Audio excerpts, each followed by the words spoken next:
अब इनकी जरा वायु प्रदूषण के बारे में प्रियंका गांधी जी को जवाब देना चाहूंगी।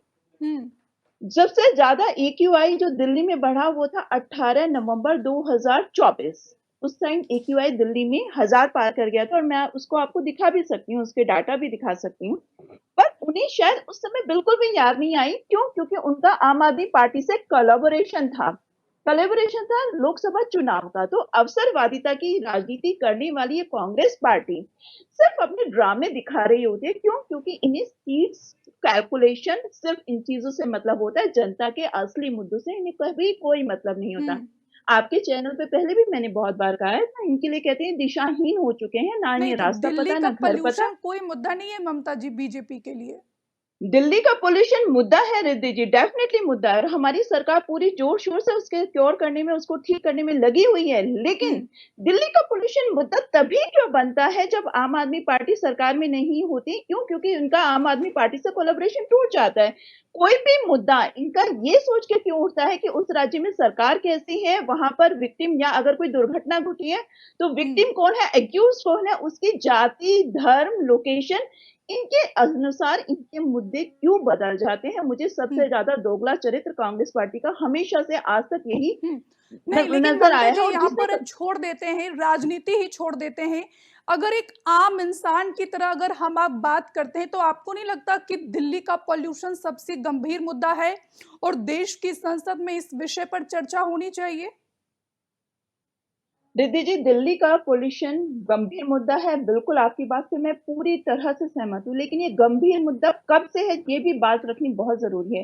ये गंभीर मुद्दा 2025 में ही क्यों सबसे बड़ा गंभीर मुद्दा बना? ये इससे पहले 2024 में 18 नवंबर को गंभीर मुद्दा क्यों नहीं बना? क्यों बात नहीं उठी कि हाँ ठीक है। आखिर इतनी ज्यादा दिल्ली भयावह स्थिति में जी रही है? और दूसरी बात, तो एक चीज कह के खत्म करती हूँ, ये एक लॉन्ग स्टैंडिंग प्रॉब्लम है, ये एक दिन में सही नहीं हो सकती। हमारी जो सरकार है इसको क्योर करने में से ठीक करने में लगी हुई है, और ग्रेड 3 के रेस्ट्रिक्शन हटा दी गई है।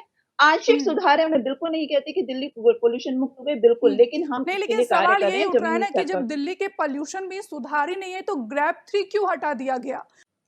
मुझसे पूछ रही हैं आप? सरकार हमारी नहीं, किसी भी ममता जी मुद्दे से। पर चर्चा करने से भाग नहीं रही है। लेकिन अभी जो आप ये तस्वीरें दिखा रहे हैं जिसमें सोनिया गांधी जी, राहुल गांधी जी बाहर खड़े हैं संसद के, तो पता नहीं, मुझे एक लाइटर नोट पे कहना चाहूंगी, ऐसा लग रहा है कि जैसे कोई बच्चा अपना स्कूल बैग और कॉपी बाहर छोड़ आता है, और हर बार छोड़ आता है घर, और क्लास टीचर कहते हैं उसे कॉपी दिखाओ, तो कॉपी उसके पास होती नहीं, तो हर बार चुपचाप बाहर खड़ा हो जाता है और तख्ती लेके बहाना वो कुछ और मारता है। तो कुछ ऐसा सा प्रतीत होता है। लेकिन अब मैं एक एक चीज के मुद्दों पर आती हूँ।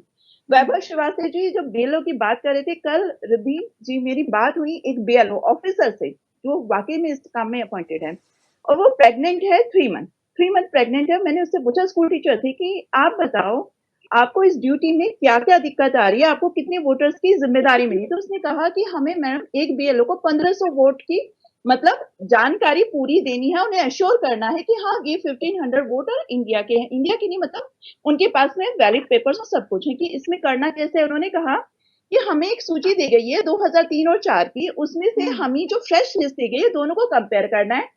उसमें 20 से 25% लोग तो वहां पर टैली हो जा रहे हैं, जिनके हमें कुछ पेपर्स लेनी ही नहीं है, ना उनके घर हमें विजिट करना है। यानी 25% लगभग 1000 वोट हैं जिनके लिए अब हमें देखना है। उस 1000 वोट के लिए हमें 1 महीने का समय मिलेगा। उस 1 महीने के समय में अगर मैं मानूं तो डेली कम से कम 30 से 40 वोट भी अगर मैं टैली करती हूँ तो मुझे कोई दिक्कत नहीं। मैंने कहा आपको ये बर्डन लग रहा है? कह रहे नहीं, बस एक जिम्मेदारी लग रही है, कल को आर्य जब वैभव जी। सेंसस होगा।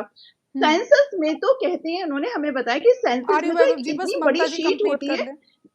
जिसमें हमें हाँ जी उनकी सर। कास्ट, एजुकेशन, बच्चा स्कूल में पढ़ता है, बच्चा वैक्सीनेट हुआ है, कितनी डोज लगी है, इतना बारीक डाटा लेना होता है कि अरे सेंसस के हाँ जी कंपैरिजन में सर। तो ये कुछ भी काम नहीं। तो मैंने कहा फिर ये बीएलओ की डेथ को आप कैसे लेंगे? तो उन्होंने मुझे बताया कि देखो मैम, अब वो डेथ किस लिए हो रही है कैसे मैं नहीं जानती, लेकिन despite I am being pregnant, मैं प्रेग्नेंट होते हुए भी मुझे ये काम कोई बड़ी बात नहीं लग रहा, और इसे मैं आराम से कंप्लीट कर सकती हूँ। क्यों? क्योंकि आजकल फोन है हमारे पास, जो लोग नए एप्लीकेशन देंगे उनके फोन आ जा रहे हैं, तो हम नहीं, उनको लेकिन टैली ममता कर दे रहे जी हैं कि आप कई घर ऐसे कब। बीएलओ हैं जिन्होंने अपना सुसाइड लेटर लिखा है और उसमें आर्यवनिक जी, उसमें उन्होंने इस चीज का जिक्र किया है कि उनके ऊपर बहुत ज्यादा दबाव है और इसलिए जो है वो सुसाइड कर रहे हैं।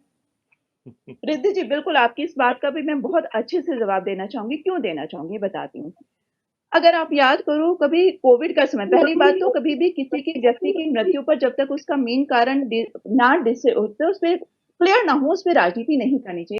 हमसे जुड़े रहने के लिए हमारे YouTube चैनल को सब्सक्राइब करें और नई वीडियो की नोटिफिकेशन के लिए बेल आइकॉन को दबाएं।